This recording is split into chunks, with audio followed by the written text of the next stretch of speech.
Hey, welcome to another episode of Tell Me How You're Mighty, real talk about cheating. It's Tracy Shorn, Chump Lady here with Sarah Gorel. And today we're going to talk about the holiday traditions that we no longer must endure and what you replaced those old awful things with in your new life. And I asked this question, and as Sarah and I were talking earlier, the what I will not miss, like really touched a vein. People were happy to tell me all the crappy things they will not miss. We have a few new traditions, but yeah, mostly it was, oh my God, how did I ever stand the holidays? So you got any stories for me, Sarah? Well, I think what a lot of people will probably relate to is I think the one that hit me when that was sent in quite recently was when the other half was in the garage when she was assembling all the stuff and the other half was having a relaxing time in front of the telly.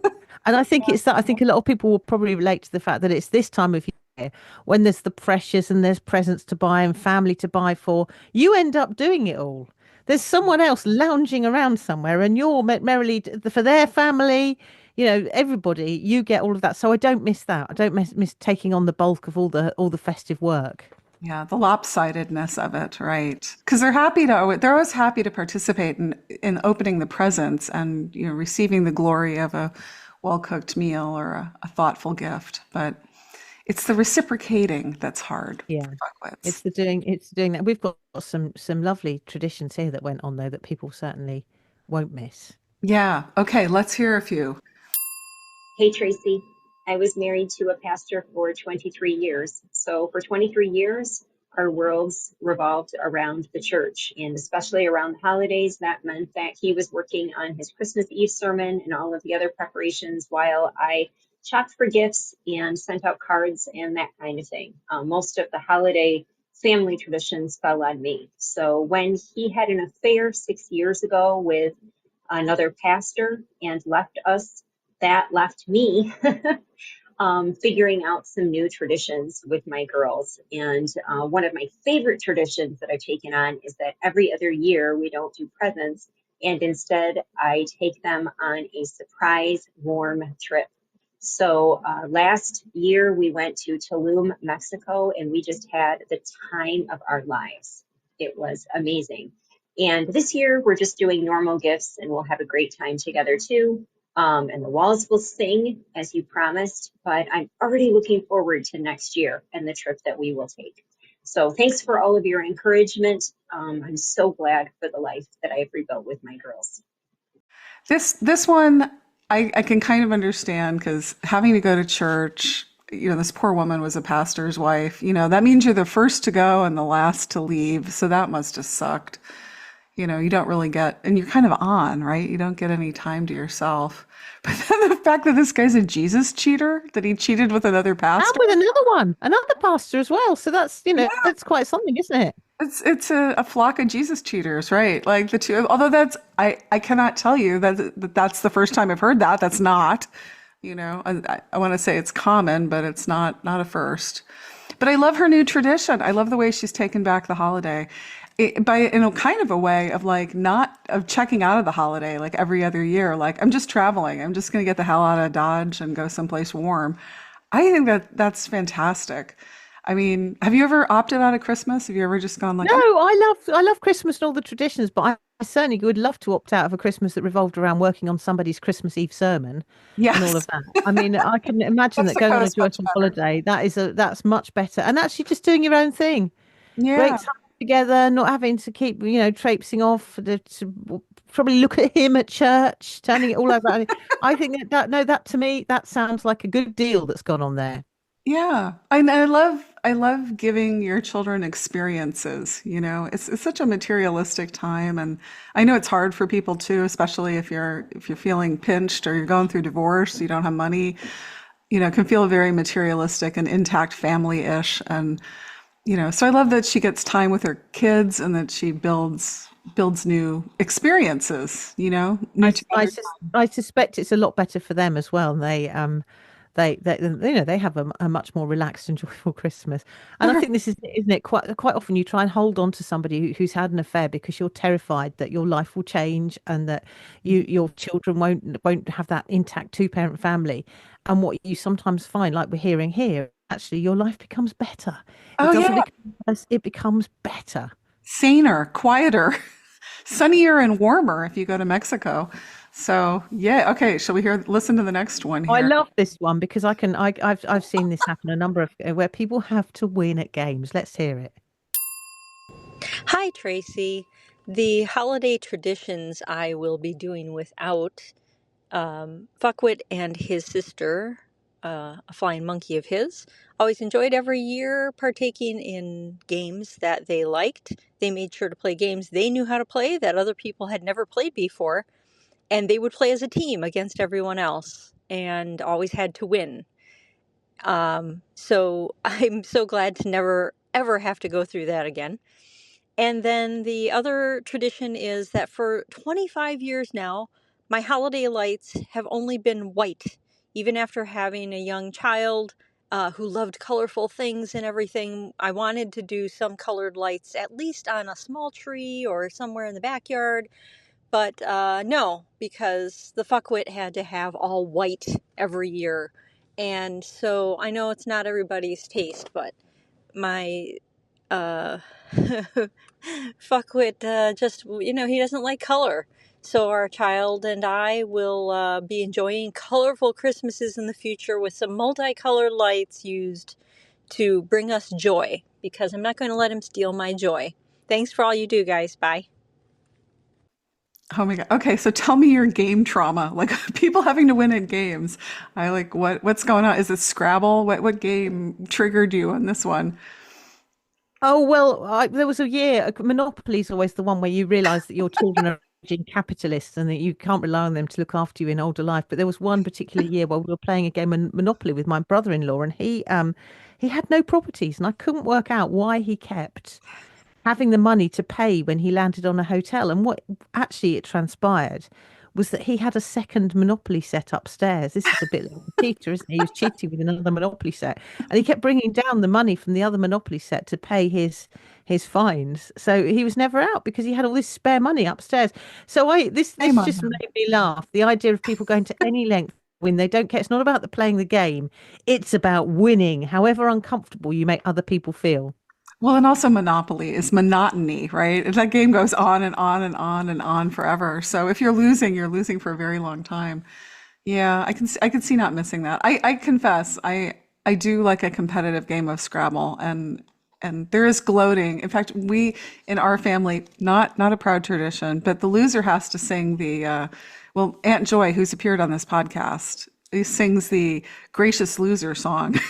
Like when she loses, we have a whole, yeah, it's probably not healthy, but yeah, we're a wee tad competitive in my family But about. it's not like this submission where, the him and his sister, No, that's they played actually, all the games they like, didn't matter yeah. about anyone else. There is a joy in playing, taking part. You don't have to win.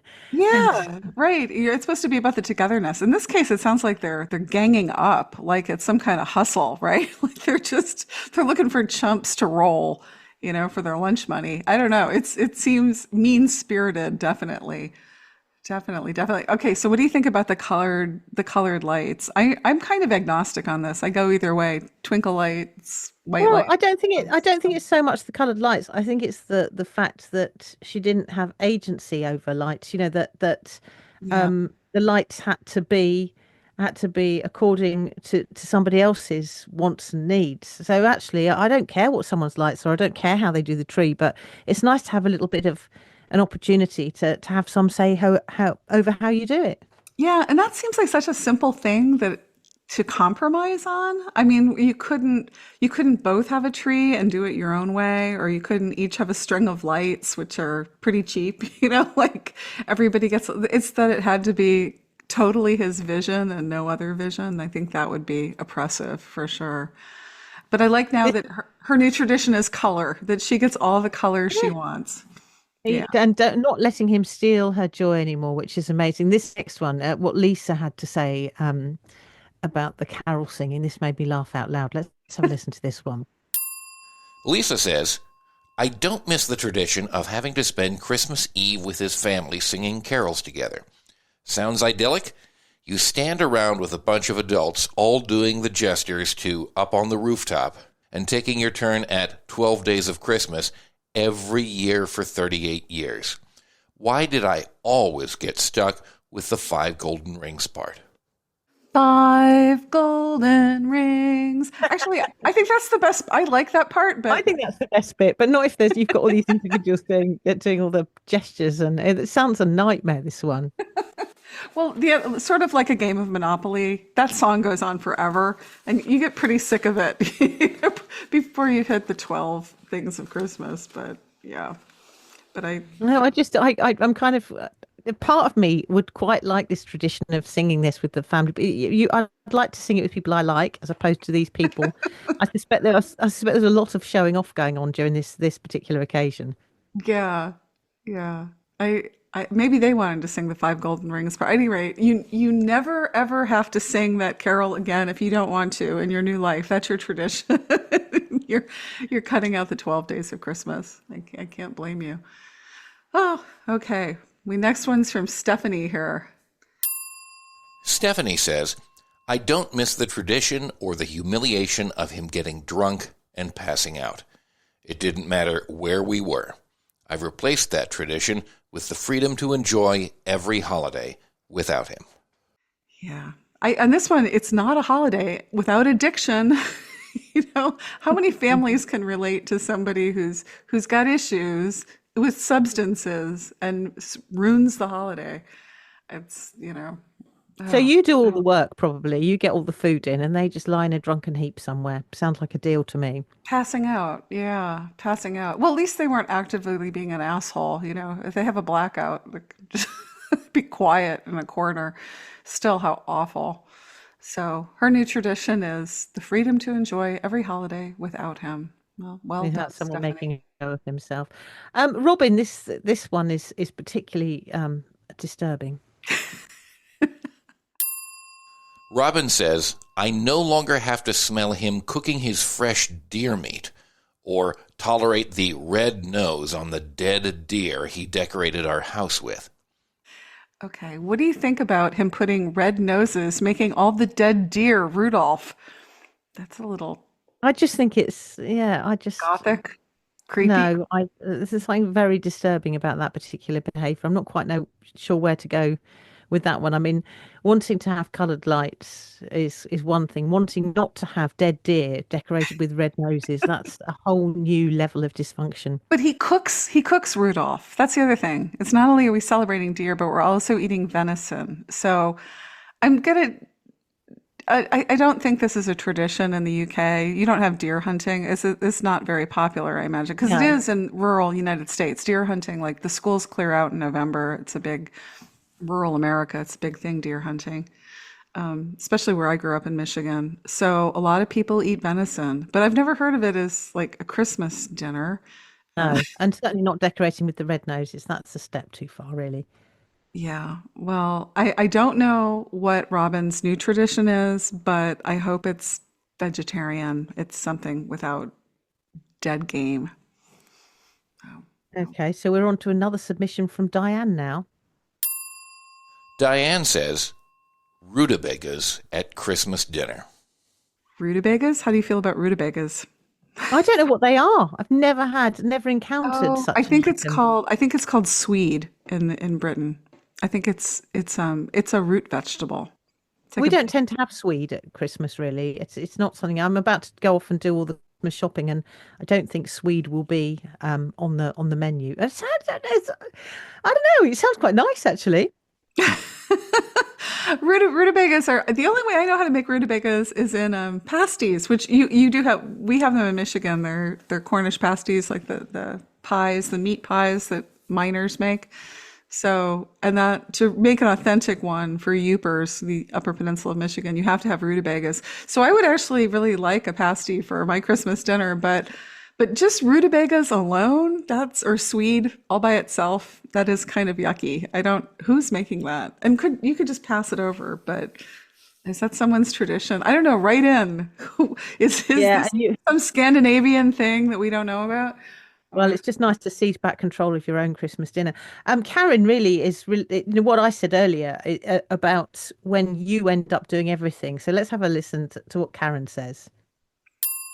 Karen says, I don't miss the tradition of me doing all the planning, shopping, initiating of decorating, and traditions.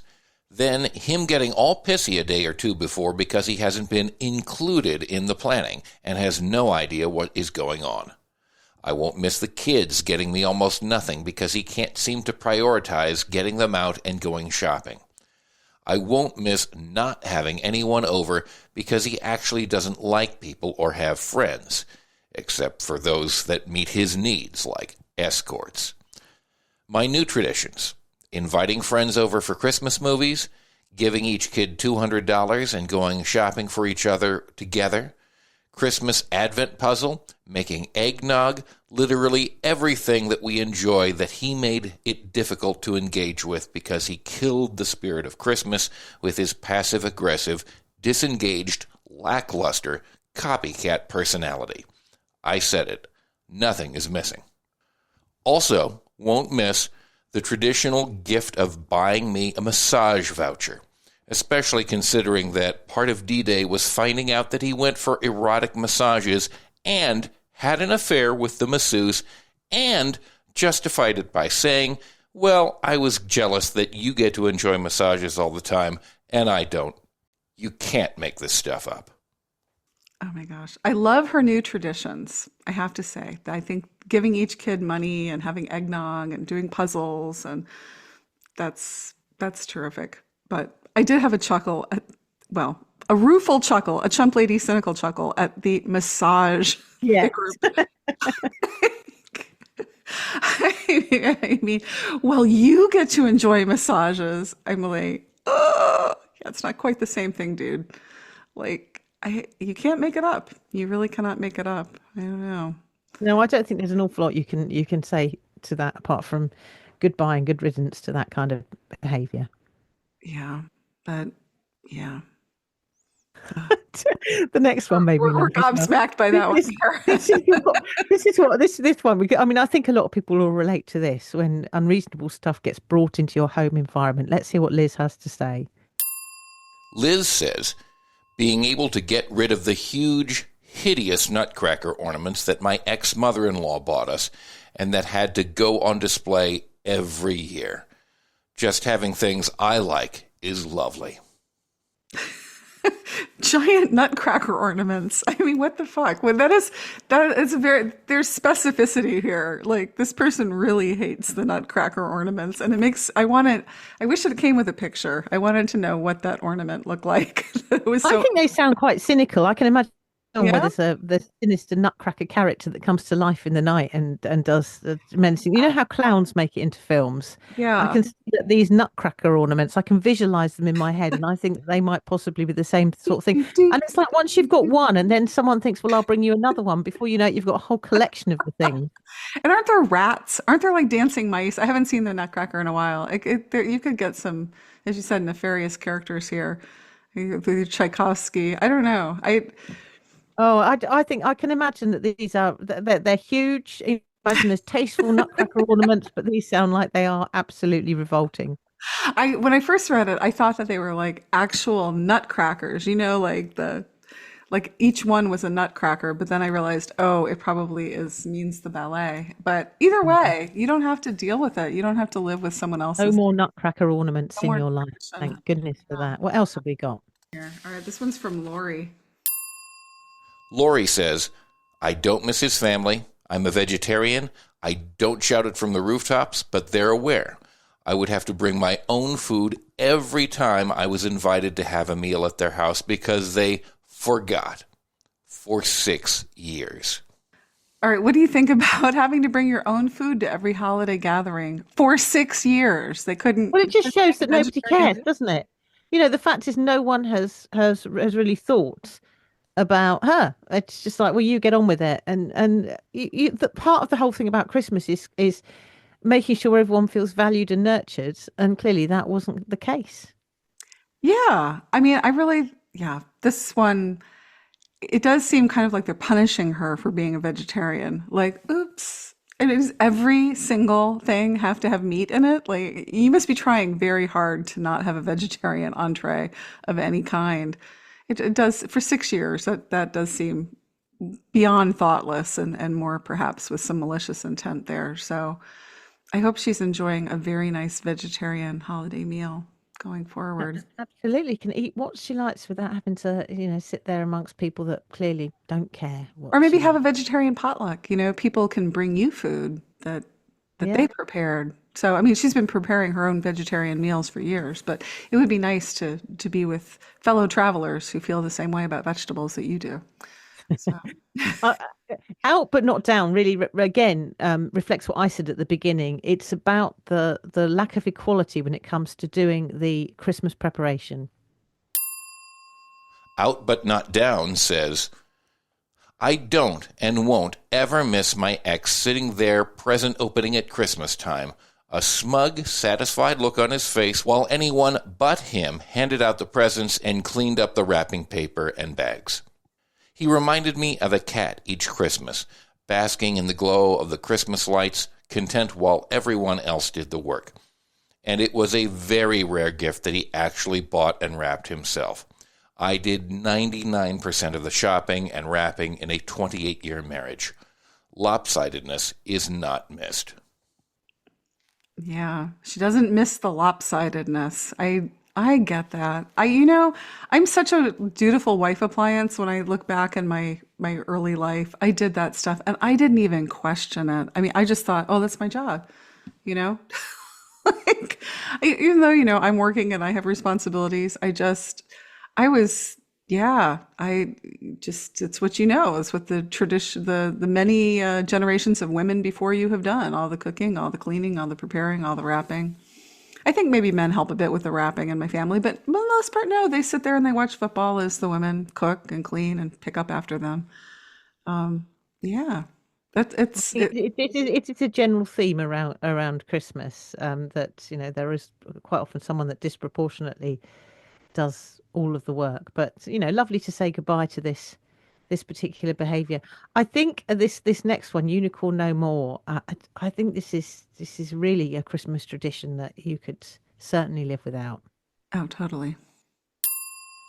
Unicorn No More says, for me, I love knowing that I've had my last Christmas rage. Cheater was a rager, and he celebrated holidays by 1. Throwing the tree out of the house and down the hill with all the ornaments and lights still on. 2. Wiping everything on my desk, the only cluttered surface in a house that was as neat as a pin, onto the floor to punish me. 3. Leaving me at the garden center Christmas sale to punish me for some infraction. 4. Intentionally interrupting my holiday cooking so that he could later criticize it. He loved to spend money, so bringing home a bunch of gifts was in his wheelhouse. Never mind, it was stuff I didn't want. When I started dating my now husband, he asked why there was a hole in the wall, and I said the tree was tethered to the wall there so it wouldn't fall and set off a rage. The hole has been spackled over and painted, never to be used again. This guy, oh, what an asshole, what an abuser. He is dead, so I don't know if she mentioned that. He died, so we know her, Unicorn No More, from the blog. You don't want to wish someone dead, but I don't think anyone's missing him this Christmas. The road rage, the leaving her, who throws a whole lit Christmas tree? I mean, that's some pretty next level rage to pick up a whole tree and throw it. A lot of upper body strength, a lot of rage. He should have been left a long time ago. How nice. And also, throwing Christmas trees or not, any dancing around, sort of knowing that you're teetering on the brink of someone losing their temper and behaving in such a fashion, that is something that is certainly not to be missed. No, it's horrific, and nobody should ever have to tolerate it. So, but I love that her new tradition is she has a smooth wall and a tree that's not tethered to it. If it tips over or it's not perfect, everything goes on and it's okay. And she has a wonderful new husband and peace. So, Merry Christmas, Unicorn No More. Oh, I think spinach is another one of these. I have too much on my plate and you don't have anything. Spinach says, I don't miss his habit of leaving the festivities and cleanup to tie a fly or go fly fishing, which I now realize was a euphemism for go have sex with the affair partner. Ugh. I don't miss him acting like a child about his own gifts. In a strange way, he was like a fourth child. Fittingly, and to keep him happy, we had 4 stockings hung by the fireplace, 1 for him and 3 for our 3 kids. Oh, and 1 for the dog. None for me, which I now see as odd and a bit sad. It's not the stocking stuffers, which I didn't care about, but rather the symbolism of it all. Bottom line, we catered to that man, and we were on edge around him. I look back at what I don't miss and think about how none of this had to do with infidelity. He really just sucked. Sure, he had some good qualities, but overall, he was a manipulative, moody, miserable man, and had been for the 35 years we were together. It took affair, divorce, and distance for me to recognize this. I'm thankful for the calm, drama-free holidays we now have. If the turkey isn't done at the expected time, no one cares.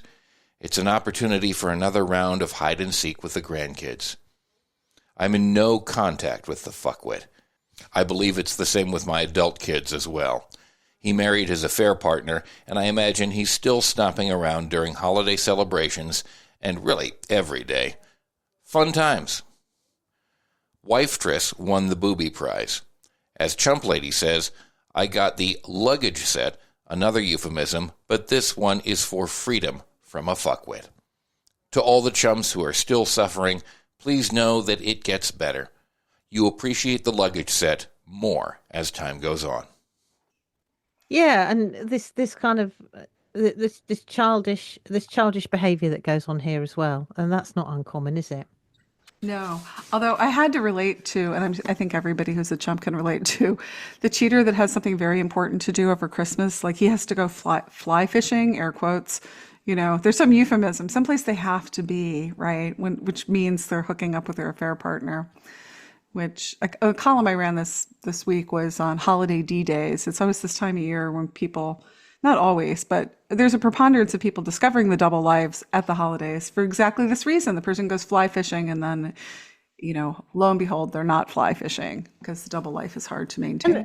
And the message here is actually life is better without, you know, you can move on and you can have a happy Christmas and a joyful Christmas without this behavior in it. Yeah. Oh, and I think the other thing we have to mention in Spinach's submission is the stocking. This comes up. This is not like a one-off story. I've read this many places, not my blog, where women, everybody gets a stocking except mom. And nobody fills mom's stocking. In fact, we had that last week on, you know, the woman fills her daughter fills her stocking for her now. But it's so cruel, you know? I mean, you're literally have this tangible evidence that you're being overlooked. You have the empty stocking. And meanwhile, he's perfectly content to fill his own stocking or have his stocking filled, you know? And those that do have their stocking filled, I would imagine, do you remember we did that program on gifts that people have received? And I'd imagine the same level of thought goes into that. So even if you do get a stocking, you probably get something filled with all sorts of weird and wonderful items that you don't even want, because quite often cheating and that kind of behavior goes hand in hand with being unable to empathize and put yourself in someone else's position. And actually, giving is a skill that requires empathy and thought about other people. So I would imagine that a lot of people who've had cheaters, the gift giving has always been a disappointing experience. Yeah. Well, and it's not just that they don't perform for other people. It's that they have so much drama when things aren't perfect for them. And that's what she doesn't miss, you know, like, oh my God, he's going to critique the turkey, or Unicorn No More is like, the tree isn't right. They're not bringing anything to the table, but yet they expect you know, bounty and goodness and perfection, and heads will roll if they don't get it. I mean, who wants to live like that? You know, with all the drama. And usually, I mean, again, this is my cynical chump lady take, but when they get angry like that and they go on the offensive and they're fault finding, to me, that usually means that they're hot and heavy in an affair and they have to devalue you. It's a way to keep you off balance, maybe to do the pick me dancing, but a way to go someplace with their, I don't know, bad feelings or whatever. Some of them don't have bad feelings, but it's just devaluing, straight up. They're cheating and they're devaluing at the same time. I love that she got the luggage set though. So she wins. She didn't win the cheater, but she won something much better, which is life without a cheater. So yay. Yeah. And I think, happy Christmas to everyone, cheater free. And this is our last one until the new year. So let's hope that 2025 is a cheater free one for a lot more people, and a happier one as well. Amen. Happy New Year. That wraps another episode of Tell Me How You're Mighty. You want to leave us a mighty story or a fuckwit of the week submission? Check out our new website, tellmehowyou'remighty.com. That's yours spelt YOURE. We've got all the episodes, show notes, links to our guests, and you can see the tea room where Sarah and I first met. If you enjoyed this episode, please review the podcast and follow us. Thanks. See you next week.